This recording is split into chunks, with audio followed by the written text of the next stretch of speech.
হে মা জগদম্বিকে, তুমি সর্বময়ী বিশ্বের ঈশ্বরী, বিশ্ব সংসারের আশ্রয় স্বরূপা, এই অখিল ব্রহ্মাণ্ডে সর্বময়ী কর্ত্রী।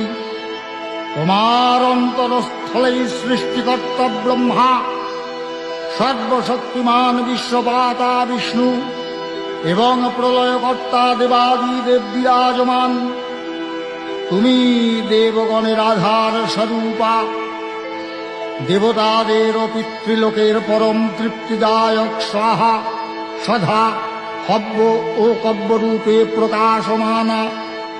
হে মা কালী, হে মা বিশ্বজননী, তোমার শরণাগত ভক্তের প্রতি তোমার আশীষ প্রতিনিয়ত ভক্ত মস্তকে যেন বর্ষিত হয়, শুধু এইটুকু প্রার্থনা।